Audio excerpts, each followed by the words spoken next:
You cannot make this shit up. Shift Up just released the strongest verse 1 character that focuses on making stronger a character you cannot get anymore, aka Wind Asuka. Now, she will work with other characters, yes, but if you have Wasuka on the next raid, and you are pulling for Siren and you're building both of them, the difference in power will be huge compared to people who did not pull for her or did not bother building her, whatever the reason might be, right?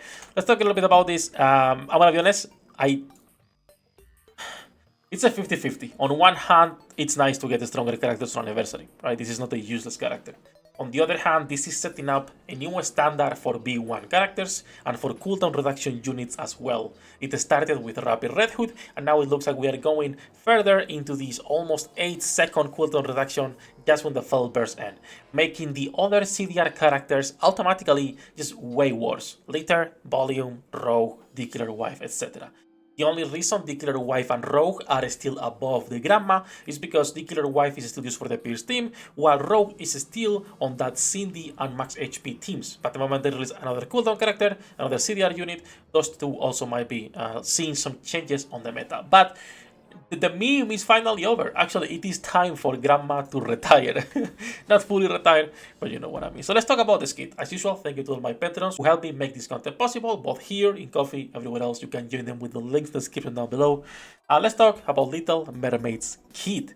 Supporter, B1 Submachine Gun Wind character. She has one of the highest base damage numbers of any SMG in the game at 10.12%. The only character or the only SMG that I could see that gets any closer, it's Clay, actually, with 10.12 as well, and I think that's about it. I don't know if Solene is also close to that or not, but characters with dual SMGs get 5%, while characters with just one usually get that 10%, right? It's around that ballpark. So good base number doesn't mean much on an SMG. Her damage might be good not because it's an SMG, but because her skills. First we have a skill 1, a passive Bubble Order. Now the skill 1 is interesting. There is a few things that we are gonna be assuming a lot until tomorrow when we can test. The first thing is activates only when in focusing status, affects all allies, focuses fire continuously. As far as we understand this, the first time you burst, you are controlling everyone, that is focusing status. You will get focusing fire for the rest of the fight, meaning you should be able to control through the whole 3-minute fight where everyone is shooting.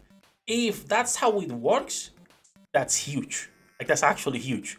That is a complete power creep on every other character in the game. Like, she becomes instantly DB1 to use on like literally every piece of content in the game. If that's how it works. Because again, we do not know. Focusing status, it's nowhere here, so that's what we are assuming is gonna be. The second part of the skill, when Fell Burst ends, affects all allies, cooldown of burst skill 7.48, just like Rapid Red Hood, the strongest CDR in the game. So that's the second one we're getting, and like I was saying, it's setting up a new standard for CDR. We're seeing a new type of power creep for the support characters.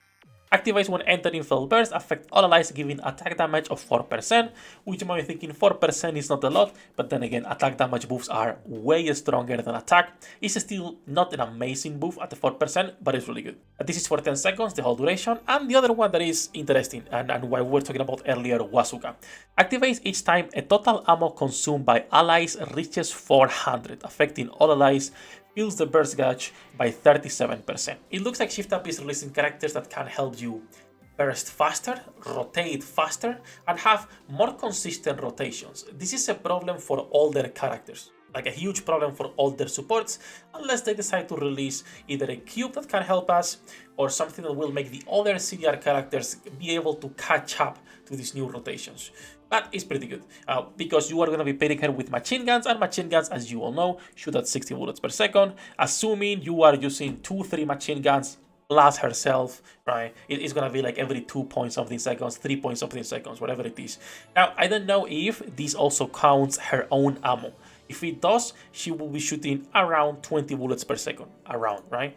So this is pretty good, just like, for example, the Helm Treasure helps you with this extra burst generation. This will also help because machine gun teams are usually pretty slow, so that's nice. Now we're going to the skill 2, another passive, Bubble Wave. Bubble Wave is a little bit weird because first activates when the enemy appears, affects the target, bubble, damage taken increase 5% continuously. But this bubble is gone because damage taken is good, but when the enemy appears means this is only applying to elite enemies and bosses, which is still good.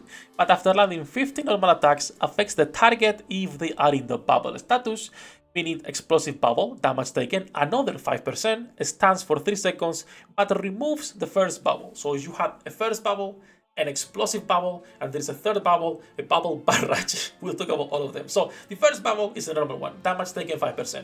That's gone after 50 attacks, which is 2.5 seconds, give or take, on an SMG, meaning you are removing that bubble, you still keep the 5% damage taken, and that's gonna be continuously for the whole fight, so that's there forever. You stand for 3 seconds, which is pretty good for some bosses and some annoying, really annoying elite enemies. I hope that the random music is not too loud. And then lastly, you remove that first bubble, like I was saying earlier, and then you get a third bubble. This third bubble will only activate each time a total ammo consumed by allies reaches 500, affecting a random enemy unit, doing a bubble barrage, dealing 85% of final attack as damage, attacking sequentially for 10 times.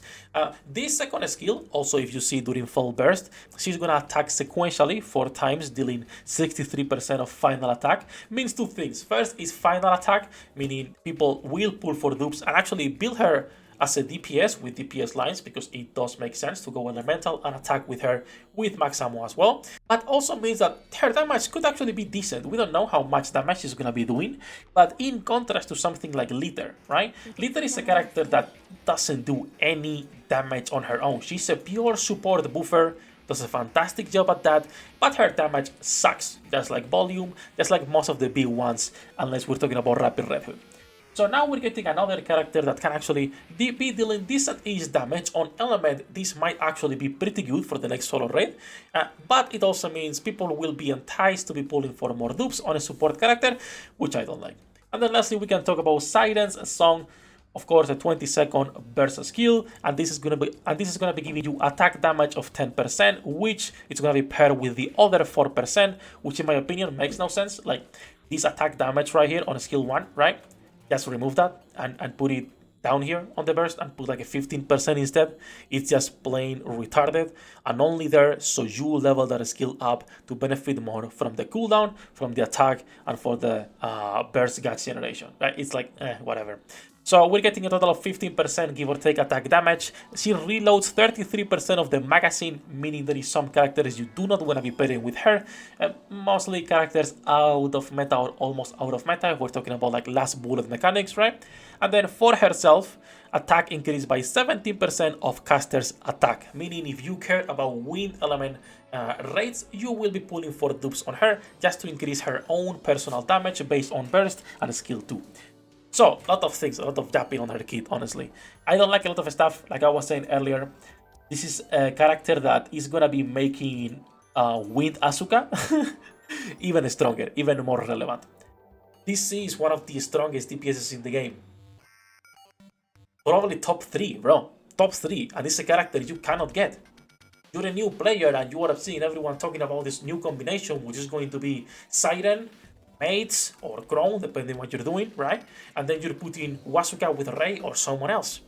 And you cannot get half of those characters because they are limited or a collaboration. And it's like, what the fuck, shift up? So that's what I was saying earlier, it's a 50-50. I like the kit, it's a good kit. My issue is still everything else around the game and how it's moving forward right now. Like it's a weird feeling right now. But it is what it is. Character kit-wise, it's really good. It's looking like from the get-go, this is going into a T0, guys. Like, from the get-go. I will be pulling for 1 copy, absolutely. If you don't care about raids, 1 copy is enough. If you care about raids, of course, you are going to be going at least MLB just because her own attack and everything is final, making it really hard to skip or just get 1 copy for those solo and union raids. For the rest of the players, 1 copy will be more than enough as a fantastic support and also giving you extra damage for wind. Also, the last thing I do want to talk about is healing, because we all thought she was going to be healing from the Japanese stream, but it looks like it's someone else. So it's either Mori or maybe even Mihara, the one that's healing. We don't know. We'll see tomorrow when we get the kit for Mori and for Mihara as well. That's going to be for this video. Do let me know what you guys are thinking about this kit right now and how you're feeling about power creep in the game and the current state of the characters, right?